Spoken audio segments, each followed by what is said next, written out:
All right. Good morning, good afternoon, good evening, whoever is here right now, wherever you are from. Welcome to another episode of RareFUD Radio, episode 9. Already, we are closing in on double digits here real soon. And man, do we have a ton to talk about. Oh my goodness, so much has happened over the past weekend. Obviously, we had Utes come in and mint, as well as so much other things happen here in the market. Join with me, as always, are my co-hosts. Let's bring up Dorian first. Dorian, how you doing? Yo, what's going on, everybody? Every day's a holiday, and I'm happy to be here for episode 9. These weeks just keep flowing by, man. That's right, man. It never feels like work. It's always something fun here. So, and always joined with us is Joe Soul. Joe, how you doing, my man? I'm doing great. Glad to be here, guys. Uted up as always. And excited to get this show on the road today. Talk about some fun, exciting stuff, man. That's right. Well, of course, we're going to be talking about Utes, but there's plenty of other things that have happened in the market. And honestly, I'm actually pretty surprised. I thought there was going to be a lot of pullbacks on some of these major projects, but we've seen the market respond pretty well across the board. We are at currently on Magic Eden, we are looking at about 275K sold volume. Now, that would mainly be because, well, Utes minted, right? And Utes is closing in on 200K sold volume. So we're looking at about 75K elsewhere. But nonetheless, a ton has happened. We'll start out with Utes because obviously it was the most hype thing that's happened in the past 24 hours. Over the past weekend, we had a bunch of delays. When it comes to the actual mint process itself, we had some smooth as butter mints. We had some, like myself, who had to literally sit there for 2 hours and press the mint button. But I was going to make sure I minted before I slept. I would not sleep right if I didn't mint. So I was sitting there until midnight, making sure I was on it. Let's start with you guys. Dorian, how was your minting experience? Man, it was great, man. It's like, of course, it's like this is the most sought after mint for as long as I can remember, man. And for it to be able to not only continue, like allow people to mint, yeah, it was slow, but I still think it was executed well, man. Network didn't go down. People were able to get their Utes eventually. So I think it went well. And honestly, it was a bit nostalgic for me, man. It took me back to the days of the multi-tab mint meta where I had to span multiple tabs to try to mint my mint an NFT. So it was pretty fun in my opinion. And also the animation that they had at the end, it was a nice little touch. So yeah, I had a good experience. Yeah, I was finally able to capture or like get the animation. I finally just said, F it, dude. Like I'm literally opening up 16 tabs and I'm going through each and every one of them. I don't care what error message I get. And I was making sure every single one of them was going. And I finally got that message from Phantom saying like, hey, you exchanged a little bit of soul and your dust. And then you finally get it. I was like, holy crap, this is it. This is it. I finally get it. Joe, how was yours? I know yours went buttery smooth, man. Oh yeah, mine was obviously I'm of the minority. So I got to see what and feel and experience what the team wanted everyone to feel, which was super smooth, buttery.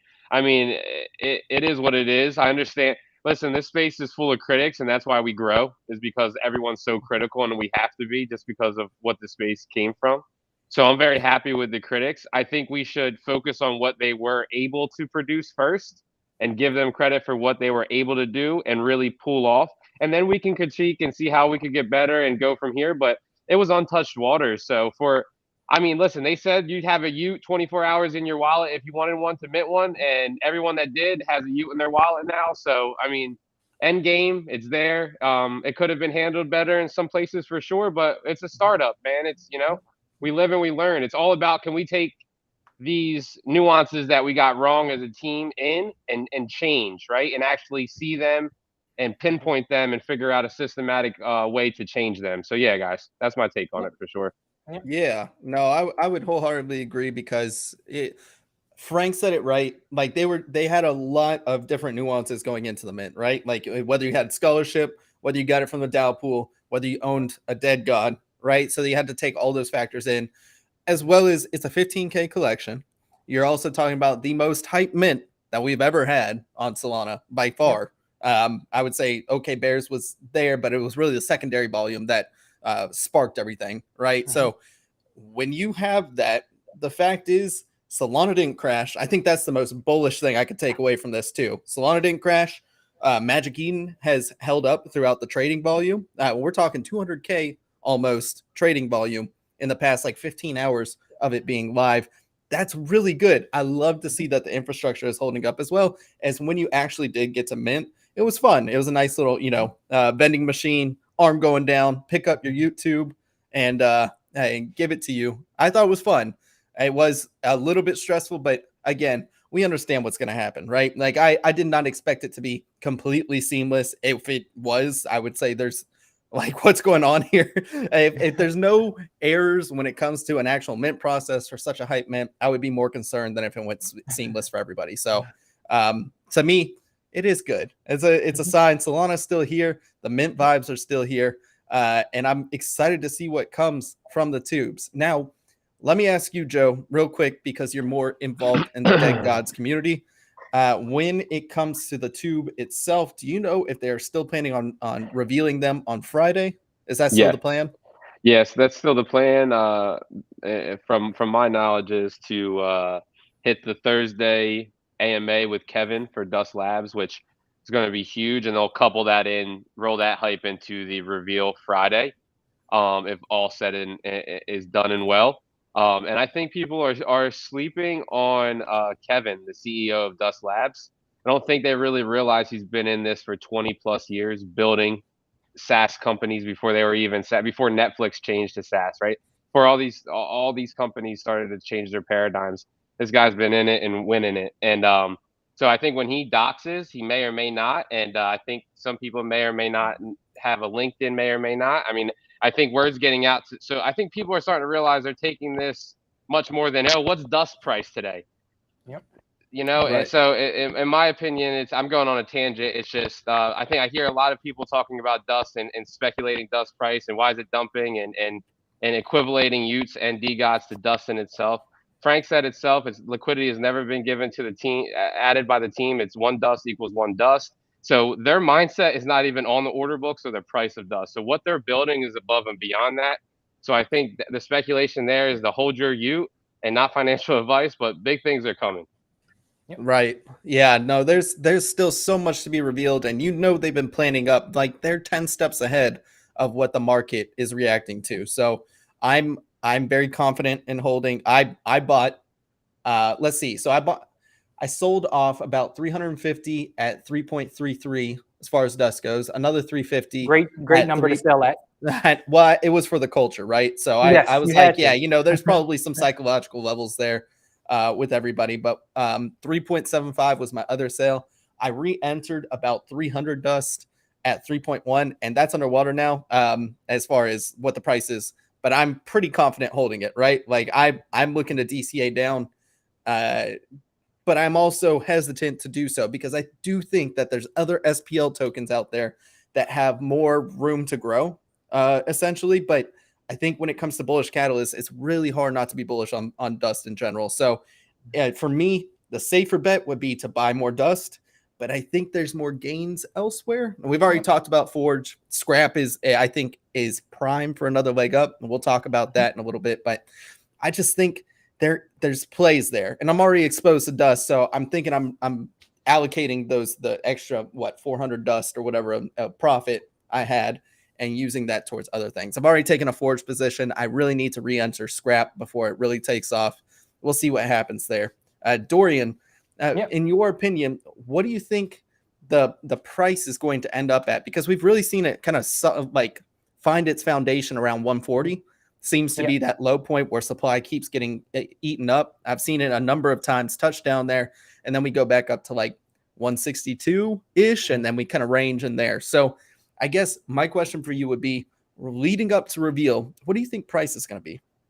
So I am not a TA expert, so like exact price, I'd probably defer that to Joe. But my sentiment is with Dust is more like long-term, like you were saying. I think regardless of whatever price point you touched, brought Dust at now, it's like you're going to be fine. It's like you might have been looking for a trade, but that's fine if you're not. At least you have a token where you don't mind holding for a bit that's going to give you returns in the future. So I think regardless if you brought at 3 if it drops down to 150, just DCA into dust and you'll be good. But Joe, what do you think the exact the charts are telling you where the bottom might be?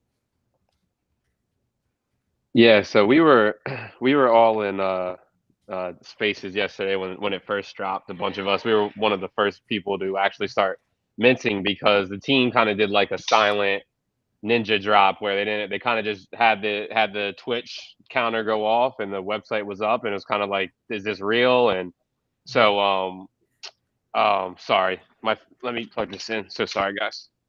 No, you good. You're good. But yeah, so press wise, man, a lot of people listen. I had a sniper bot set at 90. A lot of my buddies 80 to 100. We were watching, man, and I watched it. You saw people price discovery 200, then 170s, 190s, 190s, and then all the way down. That 120 got ate up and never to return. And 140 to 130 seems to be a range right now. Yep. And yeah, so I think you reveal, especially after all these announcements, this is the hypest part that Frank's been excited about was after mint, right? He's taking a long, nice sleep. Everybody is. They're regaining themselves. People are so impatient. You get like these guys been grinding for 11 months. Give them a couple nights of sleep with a big announcement coming. But I think we're going to see a pop because I think people are, even on the East side, they don't care about the IP, the brand. They like the art. And I think everyone really likes the art. And people are so... They don't realize they haven't seen 1,500 plus traits. They haven't seen the backgrounds, right? They haven't seen all. They've seen a few sneak peeks strategically placed for basically marketing and return. So, yeah, I'm excited. I think they can pop above 200 and sit there comfortably. Yeah, I'd say 200 is really. I'm very curious to see what I'm doing. I'm actually staying out of Utes, right? To me, it feels like a gamble. I specialize more in those plays where I have enough price action to make a more informed decision. So I already have my YouTube. Like I'm probably going to hold on to it. I'm sure there's some alpha there. I'm sure better traders than myself will have better exit points. But for me, it's too much of a gamble because if I do fumble that bag and it does take off to 200, let's say I sell right here, right? 140. Let's say I sell right here and it goes up to 200. Then I'm priced out. Right. Like I that's all of my trading liquidity right now to re-enter. And then I'm losing out on other plays. So for me, it's trying to stay, like we always say here, stay 2 steps ahead of the game. Right. There are going to be people who take those profits when it comes to these tubes and move them elsewhere. They may not re-enter tubes. They're going to look to allocate those funds elsewhere. So for me, I think that's where my mindset's at is, okay, I have my tube. I'm going to hold on to it, right? I'm not fading Frank. I'm like Dust is coming out with a bunch of cool stuff. Utes coming out with all their utilities, I'm sure soon. Once we get reveal, we'll start having spaces and Frank's going to hit all these podcasts and we'll start getting more information. So for me, this is a comfy hold. When you think about it, our cost basis for the people that were listening and to Dorian, myself, Joe, where we are calling Dust at like $1 is essentially $375 to mint this thing, right? For me, it was about 14 SOL to mint. So I'm already 10x up. That cost basis I will never get again. Crazy. And for me, I can withstand that volatility. I'm looking to allocate the funds that I have for trading elsewhere on undervalued projects, on projects that I think are going to pump. So I'm really excited to see what happens with Utes. This is historic. We're seeing a 15K collection at 140. That's amazing. And we haven't even seen the art reveal yet. I think that's another reason I don't want to touch it too, because God forbid I will be the one who looks back at the tube I sold and see it was a mythic and I will absolutely cry. So it's tough. And Bison, that's the thing. And I'm thinking game theory here. I don't think anyone's realized, right? I think you realize that every Ute number is attached to your dead god number, right? Candy machine, possible. But what if there's a reason for that, right? What if there's a true reason behind that? I don't know, man. I'm getting myself so game theory. I picked up another Ute myself. I didn't look to sell any. I picked up another one off a secondary, and I'll use that one to just see where it goes, take profits later on. But the ones I have that are synced up with my dead gods, I'm gonna hold on, man. But like you said, I think we have a huge opportunity to make plays, right? It's time now. It's over. We took that big deep breath. They finally minted. Everybody's putting out announcements. My Discord, the few ones I'm in, I'm seeing new announcements up from teams. So I'm excited to start rolling this liquidity and start making some plays again as a trader, like you said, Bison. So yeah, hype about that, brother. I guess here's another question for you too, because here's like the devil's advocate, the one on my shoulder, right? Way I'm thinking of the theory here. What if I did sell at 140? What if post-reveal dump happens? Because I really don't think there's any escaping it, right? I think there's just that big range that happens where you start seeing the commons, drag the floor down, but you see those mythics, those epics, and everything like that really, take off, start skyrocketing. Yeah. Then we have the standard deviation between your commons and your more rares, right? True. When it comes to Utes, and you are able to customize them with the Y token, right? So the assets that come with them, you can, buy these artist pieces. When it comes to the traits, does that impact the future rarity? And would it just be beneficial to just pick one off the floor post reveal? Because maybe we capture some spread there. These are all the things that I think of in my head where I'm like, what if they do drop to 80, right? Like, let's say they go to 80 soul with those commons. And what's the harm of having a common? Like, for me, I don't care as long as I have one. And then the Y tokens could possibly bump that rarity up. We see it with scrap and stuff. Let me ask you, would it change your mind if I were to tell you that the Y token is scrapped? Yeah, it would. And I think that's where my hesitancy comes from. Yeah, I was going to say the same thing. Yeah, the Y token is now scrapped for sure. Not forever, but for the meanwhile, that's not the focus. The focus will be sub DAOs and sub traits that are basically going to be preset in an infrastructure communication way that's going to be super apparent and easy for artists to get feedback and people to make money in the community. And I think that's going to be what they're pushing. It's probably going to be a TAC or SaaS software that they already have in place as well. So they are going to take a step back from the Y token and custom mobility because they think that they want people to enjoy the actual traits at first that they put a lot of work in.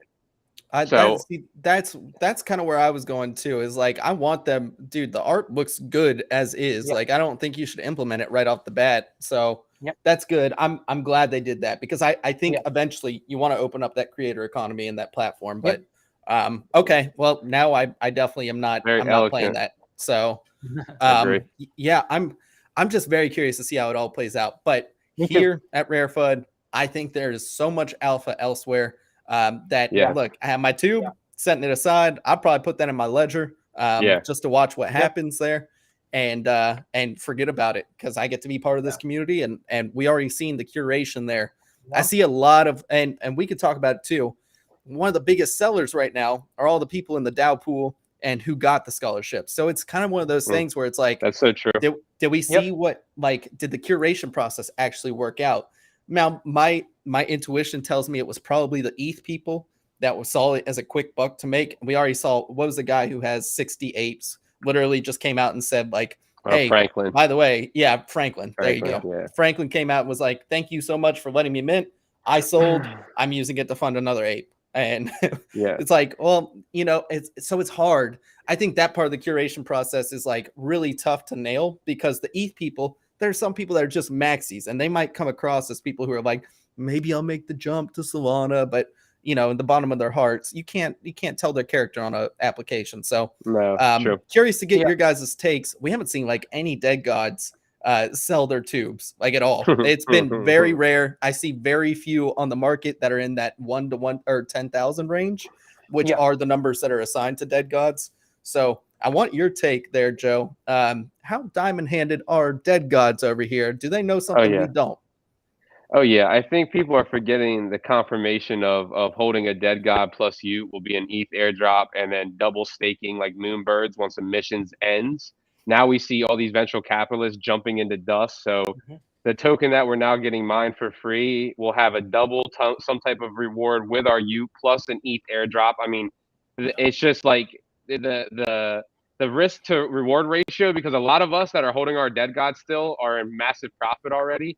And so to us, it's all house money now. We're just building our portfolio and we're allowing Frank basically to do it for us.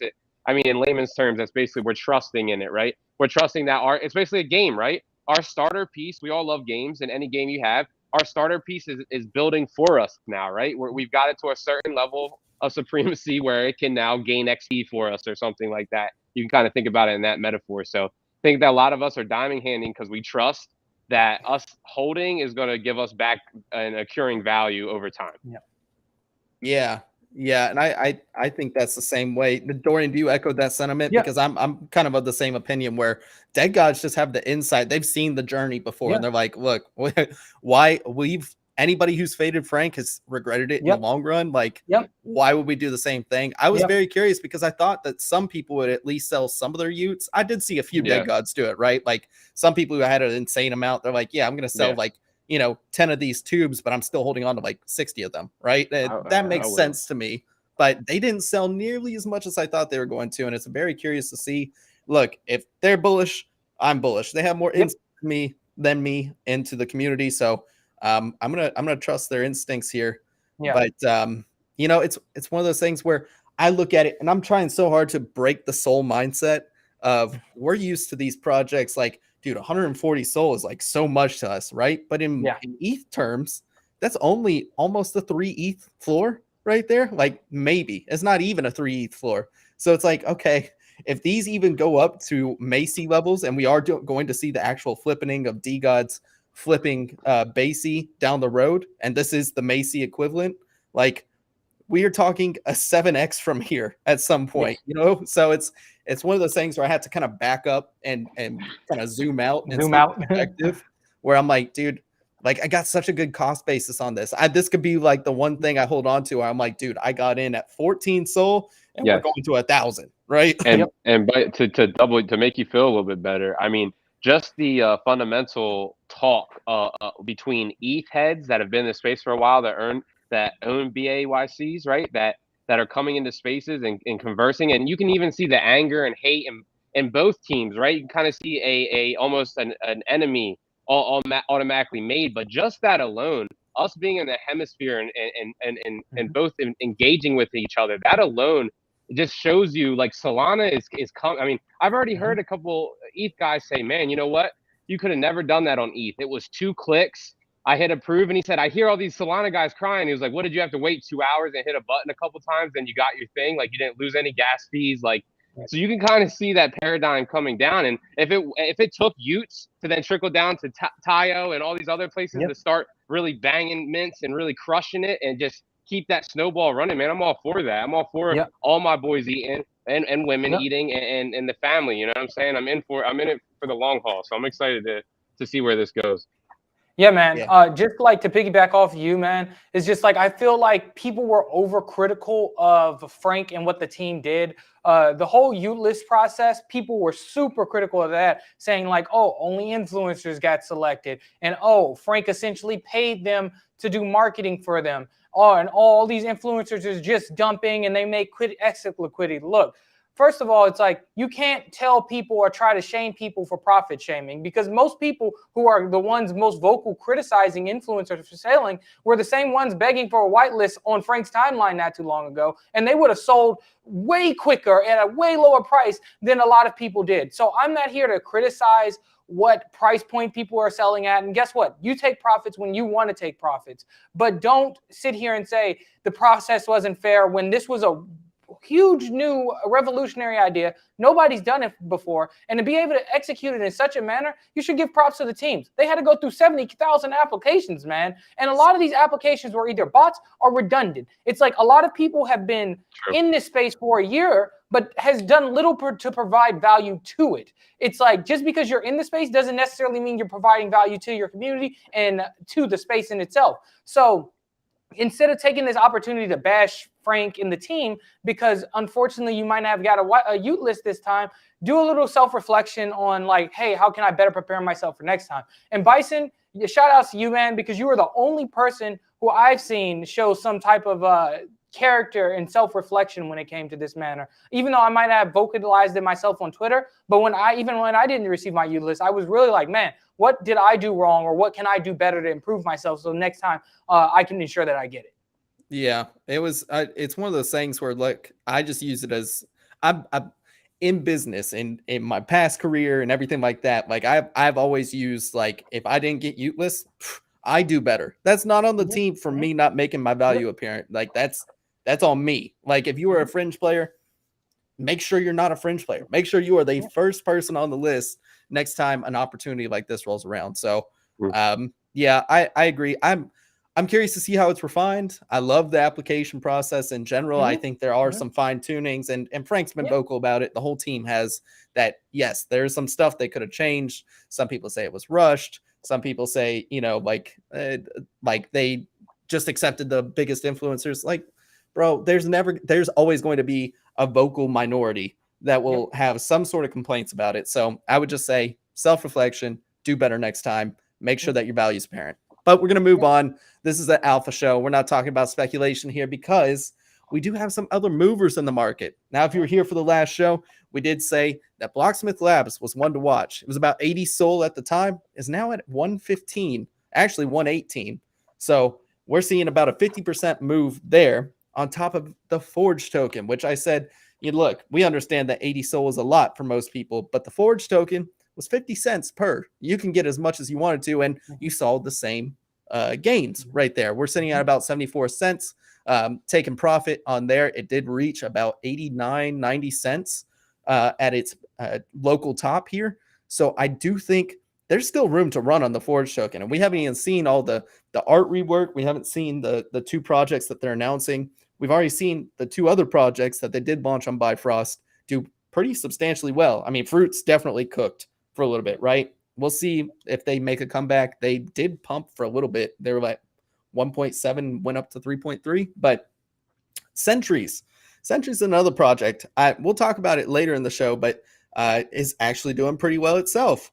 It did have a really substantial volume day today. It was actually number 13 on the volume list, and it went from about 1.7 to about 4, almost 5 SOL. It has pulled back a little bit. I do think there's an entry there if you want a cheaper project. Nonetheless, when it comes to Blocksmith Labs, the Bifrost platform, as well as everything that Forge encompasses with the Mercury protocol, it's very curious to see. I do think there is room to go. We've already talked about the lower supply. What do you think the future is for Blocksmith? We'll go with you first, Dorian. Yeah, man. The future of Blocksmith is bright, man. Like, the dev team was part of DeGods, if I'm not mistaken, and they also have a lot of experience being Coinbase devs as well. These dudes have done nothing but ship since they've launched, and their floor price reflects it. They had a pullback because the market had a pullback, but let us come into a bear market where all these hype projects are utilizing Blocksmith again like it was last cycle. Blocksmith is going to continue to run. This is already being reflected not only in the floor price of the main project, but also in Forge itself. And this is why it's important to recognize trends early. It's like we saw what the Utes Mint did for Dust. Then we've been talking about Forge on this show when Forge was sitting below 20 cents. If you would have got in there, that's what, almost a 5x at this point? So it's like, okay, it's like now we're starting to see a pattern here. Utes and Dust. Now we have Blocksmith and Forge. Well, what's next? Obviously, Taiyo and Scrap. So it's just like trying to pick up on these projects or recognize these trends before the things pump is very important. And like, once again, not a TA expert, but like, I'm not too sure about buying at these levels because like I would have already been in this project a while ago and sold here at 70 cents and took my profit and moving on to the next one. Could it go up? Yeah, sure. But you're at a higher risk than you would have been if you would have just taken a risk in a smaller risk when it was down below 20 cents. Right. Yeah, I would agree with that. I think right now is definitely a decision zone right here. I still think has plenty of room to go up. But Joe, what's your take on Forge here? Oh, we can't hear you, Joe. Lost you again. Oh, there you go. Yeah. I love the team. I support the team. I have a bag of Forge myself. There's a lot of utility coming for it. Strict utility as in you have to spend a certain amount of Forge, obviously, to get your art upgrade, which is going to have a massive intake within the team. Now, my question would be, are they burning that token? I don't know the tokenomics of Forge itself to really give you a play post, but I know there's a lot of buy pressure on the token right now, even up to 80 cents that's still sitting there, and it has, plus 20 to 30% new users per day coming in. I don't really care about the volume per se, but let's look at the new users, and that's constantly going up right now. So, like you got to be ready and you got to be early though, right? Well, we're talking about it, that might be a little bit too late. So you got to watch your entries as well, right? So this is the thought process to be in, right? Always moving into different avenues or maybe looking into incubators if you're not in the Gen 1s and just finding that entry that works for you. and depends on your capital. But there's a lot of different moves to be made right now, and I'm excited. I think a lot of teams are going to wait till the reveal as well. They might be leaking some stuff to get hype brewing, but I think the reveal will be a big, basically finish line to show projects like, hey, Utes is kicked off. We can really go into our marketing scheme now. So that's what I'm looking forward to. You know, I'm looking at some tokens here, and I'm gonna make a call. I'm gonna make a call on the next token I think is gonna pump. I think it's the Shadow token. Yeah, I think Shadow token price right now looks mighty fine. We just saw a nice influx of money here, sitting at 0.28. That is massively off its highs of 2.2. So you're looking at about a 10x return here, 8x return here. So, you know, right now we've seen a substantial day of volume about 2 days ago. And that may be one that, look, it looked like it bottomed out. And that is the exact price action we saw from Scrap, from Forge, and even from Dust before it took off. So, look, if I'm looking at SPL plays and I'm looking at something that I think has utility moving forward, we've already seen Genesis go partner with Graphite for when it comes out. That could be indirect exposure to the Taiyo ecosystem in itself. I think the Shadow token may be a play right there. So, good point, man. I think that might be the one to look at. I don't know. That's just me. So, Soul's going off in the chat right now. Hey, Soul, we can address some of those, but yeah, you make sure so doesn't work. Have you talked to anybody from like Metaplex or anything? Because I talked to Noah from Metaplex, and he assures us if you've done anything mobile, Shadow is like a must-have. So I don't know if you worked in the minting process or anything like that, but yeah, you know, I thought the same thing. I haven't seen anything, you know, the Genesis Go, the super shadowy coder or whatever NFT. That seems, you know, I still don't know what they're going to do with that NFT itself. It did pump a little bit off its lows, but yeah, I think the Shadow token in itself is definitely a play and could have huge upside moving forward. We've seen these SPL tokens pop off between Scrap, Dust, Forge, Puff, and all from Stoned Ape Crew. Also had a nice little pump when Stoned Ape Crew came off its lows. I'm looking at this, and this looks like a chart I want to get into where it's low risk, high reward. So yeah, if I'm looking at SPL tokens, I think that might be one to look out for.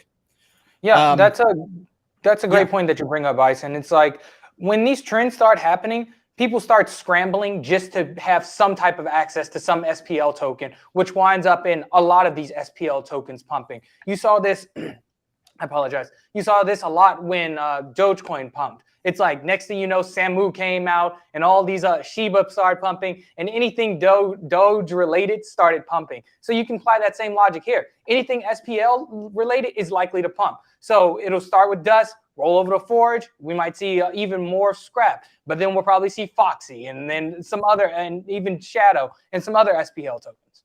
Yeah. No, I definitely think, look, SPL tokens for me right now, really fun. We're seeing a lot of volatility with them. We're seeing more liquidity with them. It's easier to exit those positions, and you don't have to worry about royalties being taken off the top. So look, from a trader's perspective, I'm going back to my 2017, 2018 days, and tokens are a very, very fun play. I will say, Soul actually brought up a good point here. He was talking about token pump, Dark from Anon Club. Now, I don't know if you guys know about Anon Club, 888 Anon Club. They're actually doing like some privacy stuff when it comes to the Solana network. I will let Soul says that Magic Eden will invest and Dark will be used, not public info.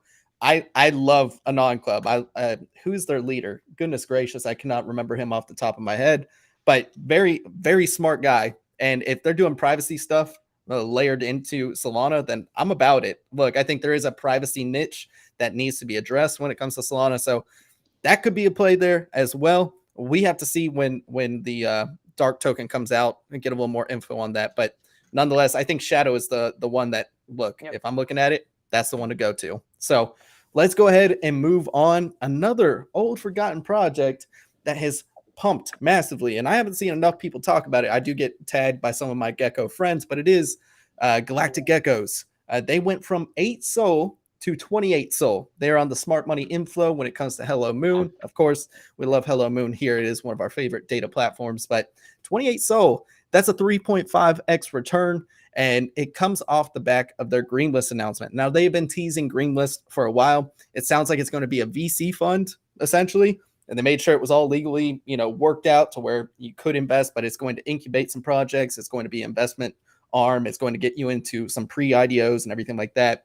Guys, have you done any research into geckos and what's going on there? Because an 28 soul floor is nothing to bat your eyes at. Yeah, I haven't. I'm not gonna lie. I haven't done much research into galactic geckos. I've been kind of focused on other things. I do see the pump. Like, you got to respect the pump, man. So something clearly is going on there. CoinGecko switched their PFP to a galactic gecko as well. So I think that's pretty awesome. But yeah, honestly, I'm not too sure a lot what's happening behind the scenes. Yeah, that's fair, and that's okay. There's so much happening in the soul market right now that it's definitely hard to keep up on. Joe, have you done any looking into on the geckos and what's going on there? No, we can't hear you again, Joe, but that's okay. It looked like you were saying no. No, I haven't. I traded them when like Shaq, like back the bull market when Shaquille was in there, and he I've traded that, but I never even looked into them. Do you know anything about them, Bison?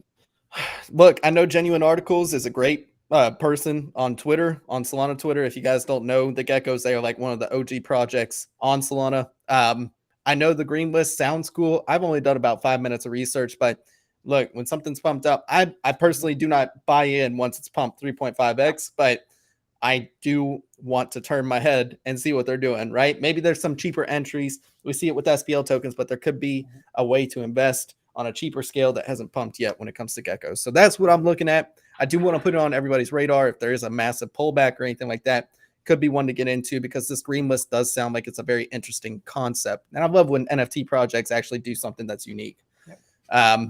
Nonetheless, we have more to get into. I don't know if you guys saw Satori.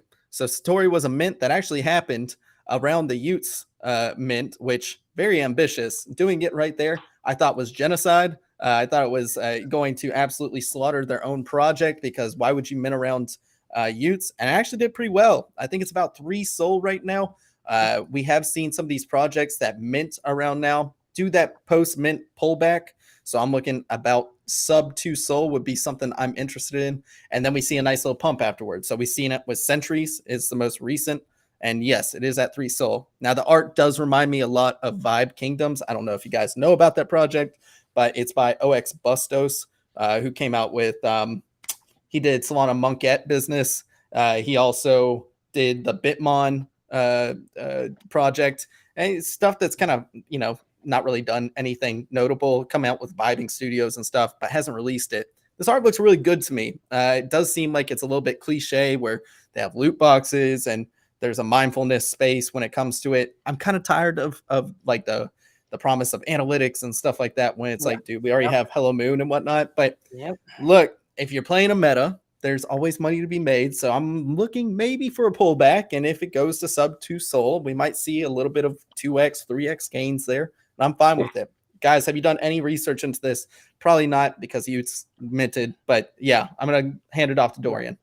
Yeah, man, I just looked up their website, man, and like from a 2-minute analysis, which don't knock the 2-minute analysis, guys. I promise you, you got to get good at it when you have a whole bunch of projects minting on a one day. So I conducted a quick 2-minute analysis, and I mean, it seems fine. Like, it's nothing that I would even purchase on a pullback. It has like some analytical tools that are currently available on the market, and like I've become more bearish on projects doing analytical tools over time, just because they're easily replicable by other greater known projects. So what's like, say Satori does come out with something pretty innovative, what's going to stop something like Dust Labs or Taiyo from creating it when they have likely more liquidity and a more known marketing base? So not to phase Satori, it could do well, and if it does, congrats to them. But as of now, even if it pulls back, I wouldn't touch it. That's fair. That's fair. Joe, you have same thoughts or different? No, same thoughts. I'm gonna be honest with you. I sold a bunch more stuff for positioning in Dust. I'm really becoming a full maxi at this point. So, yeah, I haven't looked into much, and that's my problem. I think once I get through this Utes euphoria, I'll start getting in a better mind state. But right now, I'm just like, how do I position myself to the best of my ability for the oncoming months that are going to be pretty crazy. Yeah, no, I would agree. And look, I mean, Dust, DeGods, Utes, that's a pretty good environment to be a maxi in. So I don't blame you for that whatsoever. We can talk a little bit about a more well-known project, and that's ABC. All of a sudden, this thing has run up to a 31 SOL floor. Now, if you were one of the lucky ones who grabbed one off of, I guess, Magic Eden, because they didn't even technically mint, it was just listed on Magic Eden, 1.23 SOL. It's at 31 now. Dude, that is almost a 30x. That is insane. Congrats to anybody who bought in. Like I said, I will happily tell you I missed it. I shouldn't have faded it. That's okay. Maybe there's something there. The 0% royalties makes it very easy to trade. You don't have to like calculate real quickly on what your break even is or what your stop losses should be at. It's a community ran project. They now have a Discord through the community. We have Hadeswap that was teased. I think people are just betting on HGE, it sounds like, and that he's going to do something cool with the thing rather than he publicly said that it's a community project. So I'm trying to figure out the value proposition here. I personally am not buying at 31 SOL. I may live to regret it down the road. I don't know. I don't quite care. But Joe, do you have any insight as to what ABC is doing here? No insight at all, just speculation. And that's like adding, actual value back now that he has allowed people to accumulate and trust in him, which is awesome, So it's exciting for everyone that held and good for them. I think he's he was a good building block, a good initial building block for the volume we see back in the marketplace. They came, and then we had speculation of Utes, and then we have Utes, and then hopefully we could just keep, like I said, stacking a stronger and stronger infrastructure. So it really comes to these founders, man. Like I know everyone wants to be like very have competitive drive, but at the end of the day, if they do good and each other and they keep just making each other better in a synergistic effect, Solana is just going to keep getting better. I really think Solana in a network transaction-wise, it's built for gamified transactions and it's built for multi-sig transactions like the NFT world. So, I mean, we are driving the space, like believe it or not. Like what we're in right now, our little echo chamber is driving the space. So, yeah, man, I'm all in for everybody winning. Yeah, absolutely. I think so too. Dorian, do you have any input as far as ABC goes? I don't really I honestly faded the project, and that's due to my lack of research and fully understanding what it's about, or it's like maybe like it's hard to quickly grasp what type of utility that it has other than HGE taking over. But I mean, it's not something I would pick up now, and honestly, it's like you can't catch every pump, so I'm fine with missing this, even if it goes to 100. Well, whatever. There'll be another one. But I do like what Joe said about the broader implications about the impact on Solana, and I think that's where this project really shines. So well said, Joe. Yeah, I would agree with that. It's approaching the levels, though, where, look, it's 31 SOL for these things, whereas you have Taiyo, and the incubators are about 40 SOL. And it's like, I look at opportunity costs like that all the time, right? Yep. I can invest in ABC that could have some more room to grow, or I can invest knowing like I'm sleeping soundly, knowing that I'm invested in the Taiyo ecosystem in what Tom's building. And they've come out and said, basically they're starting a new candy machine. I don't know if you guys caught that tweet. I think it was from the Taiyo account itself, but taking in a bunch of different metrics and basically taking it like in a separate chain almost. I don't even know how to describe it. He's way more technically apt than I am, but basically making sure that nothing's going to be bottable or we've already seen that with the Taiyo launchpad itself, but I think he's trying to scale it to something bigger. And then once we see, they're talking about launching like 20 projects in a month, that type of thing. I think Taiyo for me is, if I'm rotating profits anywhere and I want to sleep soundly, like I think the Taiyo ecosystem is, we said it long time on the show. I keep looking at it. I'm like, dude, I keep getting more bullish and more bullish. And I'm waiting for these prices to like maybe trickle down a little bit more. People keep chasing tubes and I'm going to strike. I know I will. It's just a matter of when. So I think that's the play right there. And especially once we see that Dorian, you know it better than I do. They're getting like 8K graphite airdrop to the infants and 25K to the Gen 1s, right? Yeah.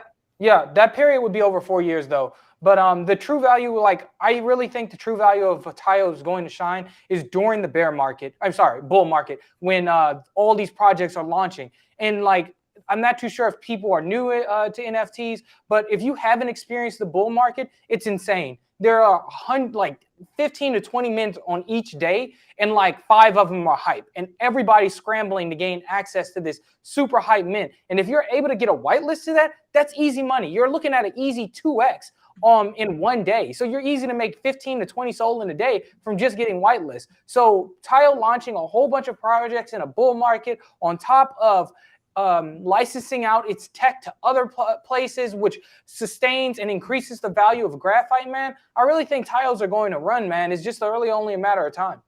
Yeah, I would agree with that. Joe, do you echo that sentiment? Is that kind of the next blue chip we see profits rotating into? Oh yeah, that for sure is a like you said, sleep easy type of play, which investors love. So yeah, I'm right there with you. I echo that sentiment for sure. Yeah, I just think the risk is low. I mean, I'm sure there's other projects out there that probably have more room to grow. But when it comes to risk, like I always try to balance my portfolio, even within the NFT, sector of my portfolio, is like take those risky plays, take those under 10 SOL plays that I'm like, yo, these could like easily 3x plus here, and in a short amount of time too, versus the Taiyo, which I think we'll see a slow but steady kind of. I actually make them equivalent to Blocksmith, right? Like I see Blocksmith's growth over these past 2.5 weeks from 40 SOL to 120 SOL, and I'm like, I see Taiyo probably doing that. We've already seen it actually to some degree, where we saw the lows of Taiyo hit about 90 SOL. They pumped up to 160, and now they're back down to like 130 or something like that. But I do see. I see that kind of price action happening with Taiyo, and it's just a matter of time. So we will move on to more of our lower cost plays that have panned out here. Joe, I want to thank you personally for Liberty Square. It was a great call. I mean, I had it on my list, but you had the conviction that really pushed me over the edge. I think Liberty Square was a baller call. When you see all those wicks, if you're looking at the chart, dude, when you see those wicks on the low side, just all the supply keep getting gobbled up, it just kind of shows you like people believe this project, and any pullback, we kept seeing buys and buys and buys. And now we're sitting at about 6 SOL. It did reach almost 7 earlier today. And Joe, where do you see this price going? Do you have any profit taking points or anything like that? Oh yeah, I'm open to that, and plus my wallet's a track. So I had like a lot, and I took profits around the upper 2s, upper 3s, upper 4s, and then I listed some last night at like upper 5 into the 6s, and they got hit. So I'm chilling now, completely in it to win it, because I still wanted to keep 20, because you can burn 20 commons and get a 1 of 1. So I wanted to make sure I had my 20, and I'm just chilling, stacking filth, so I can engage into the environment that they're building in the ecosystem. And but yeah, I took profits, man. I mean, I had conviction early. I feel like I helped the team build and bring more people in to see them. And I'm not scared to say I sold some, and I have a healthy bag of them as well. Yeah. I would agree with that. No, I said 7 was my take profit point, and I just missed that. So we'll see if it climbs back up there for at least 2 of mine. I only have 4, so it's not that much. But yeah, I just got them staked. I'm just big chilling on them. Dorian, I know you took a position, so let's go. I'm about it. What do you think, Dorian? Man, I want to give a huge shout out to Joe Dog, because like you're like on the first episode of RareFUD, you're like, man, Liberty Square automatically swept 5 at 1.20. Thing pumped to 2.2, and I picked up another 6. But of course, I took profit too around around the 4.5 range. I sold the initial ones that I picked up, and right now I'm just riding on 6. I haven't really found an exit strategy for those, primarily because my cost base is essentially covered for all of them, and plus or minus a little bit. So it's just like I might take a profit on a couple more, but I'm still super excited for the project. So I'm like, I really want and a lot of events are coming up between the end of this month and December. So I'm really excited to see what the team's going to do. I'm stacking my field to participate in their raffles. They have one for DeGods and a Ute. So I'm definitely going to spend all my filth to get into that. But yeah, man, the team is super solid. They're rampant on Twitter, dude. Like, these guys do not play, guys and ladies. I'm sure there's a whole bunch of ladies in there as well. They do not play on Twitter. So it's just like, yeah, man, I see big things for Liberty Square. I'm not too sure if it's like right now it's a good buy-in point. Maybe like just wait a little bit to see if it's a pullback. Because like if you look at the chart, every pump has a slight pullback and then it pumps again. So this probably shouldn't be any different. So we might see a slight pullback before it takes off again. Yeah. I think around like 4 Sol is where I would, if I wasn't in a position and I didn't want to get into Liberty Square, I'd say about 4 Sol. If I'm looking at the chart, is probably going to be where, like, if I want to pick up more, I'll consider it. Just looking at risk reward. But another one that Joe called out actually that I took part in was Jacon. So Jacon Studios now at 7 Sol. It seems like everybody's anticipating the art upgrade. From an actual well-known, like 2 well-known one-on-one artists in Arkham Fu and Jinraf. It's really exciting to see. We have 80K sold volume across Jacon Studios, and they keep going up. It's another slow and steady growth right there, and I really don't see it stopping anytime soon. For me, 10 Sol is probably going to be where I start having a decision point for some of my Jacon. But Joe, have you taken any profit with Jacon? Yeah, I have. I've sold some Jacons as well. I sold. I think I only have a few left, but I'm honestly keeping a few that I really like just for the art. I don't even know because from that one I haven't first, and I just want to know because I have D frames that I'm minting, so I have these digital frames coming in. So I'm really starting to think about my computer setup and like my actual art that I'll be displaying. So yeah. Jacons I've sold. I've gotten my profit back and my initial like I always do. But yeah, I got a small bag as well. So only 2 though, nothing crazy. Right.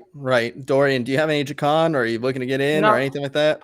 No, honestly, this was one of the plays I passed on. I was just like, whatever. I mean, if it pumps, it pumps. I just want to allocate my liquidity other way in other projects, and that's fine. As we always say, we can't catch everything.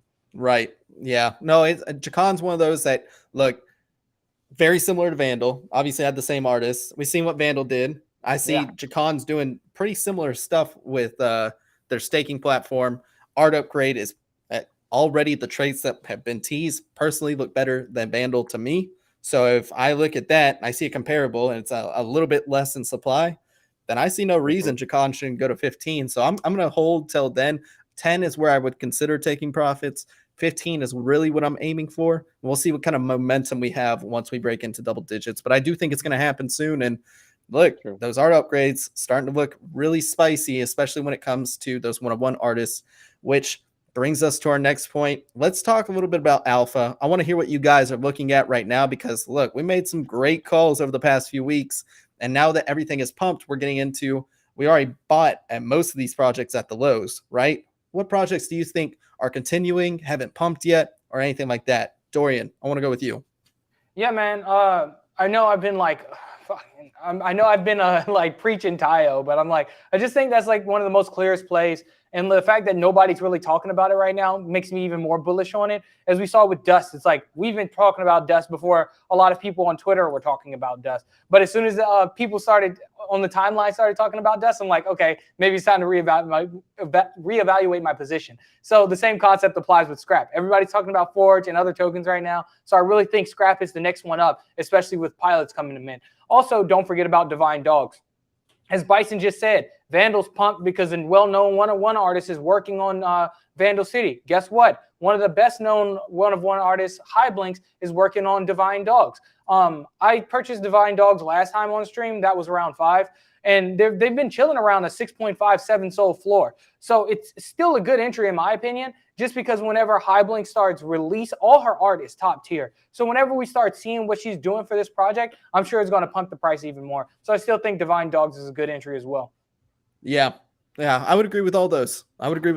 Joe, what are you looking at? To be honest, not looking at anything yet. We did see a significant pump for basically all the Solana ecosystem. Any project that's worth talking about pumped. So you saw liquidity go in. People made SPL plays. People made basically rent seeking, right, arbitraging these SPL tokens. And I think we saw a lot of liquidity that was sitting around. I think we have seen it move and transact. So I'm kind of just waiting for the eventual euphoria to slow down. Soul pump to 33. It just dropped down to 30. BTC broke out of its pennant to the downside. You know, so I'm just waiting for that transition, and then we'll see a small sell off in most projects, I believe, maybe 20 to 40%, and that'll be your entry point. So yeah. I'm not looking for anything yet, but I'll be starting to see what next metas are rolling around with, with every macro lens that changes, a new meta is formed in our sub ecosystem. So I'll be waiting for that new macro lens to shift, and once we see that macro lens change, and I'll make some plays with that for sure. Absolutely. Well said, man. No, I'll piggyback off of Dorian. I still like scrap. I'm waiting for a pullback on scrap because look, when we called it, it was about 30 cents, 35 cents, right? Now we're looking at like in the 90s. I actually think it did pull back to 80 last time I checked. I'm waiting for a little bit more of a pullback, but scrap for me is a pretty safer play SPL token right there. I think if you want higher risk to reward, looks like Shadow. Just checking out the charts, just knowing that they partner with Graphite. And look, Tom wouldn't include Shadow if they didn't think they had something bullish going on for it, right? Like he wouldn't include it as their first premier partner to the Graphite protocol. So for me, that's what I'm looking at. Jesse, Y token dead for now, bro. Yeah, I got corrected on that. When it comes to other alpha, and thank you guys for all tuning into the show. In 2 minutes, Dorian and myself, and probably Joe as well, are going to be going to Exchange Art. I will let you guys look because we've already mentioned the artist for an edition that should be minting here in the next minute or so. So I'm going to end the show on that. Guys, is there anything else that you want to talk about before we head on out? No, man. I want to shout out everybody for joining us today. It's always a blast to have these. So thank you for spending your time here with us. Yeah, absolutely. Joe, anything else you want to add before we sign off? Much love to everybody. Thank you so much for listening and following all the time. We love you guys. And let's make some money together, man. Let's make some money. That's right. All right, guys. Well, thank you so much for tuning in to another episode of RareFUD Radio. Covered a lot of news today. There is still some alpha to be had out there, but we're waiting for pullbacks. I think we're going to start seeing a little bit of pullbacks on some of these major projects, start seeing some juicy entry positions. By the way, that artist is High Blinks. It starts in 1 minute. Congratulations for anybody who stayed around. Thank you so much for tuning in. We'll see you on the next episode.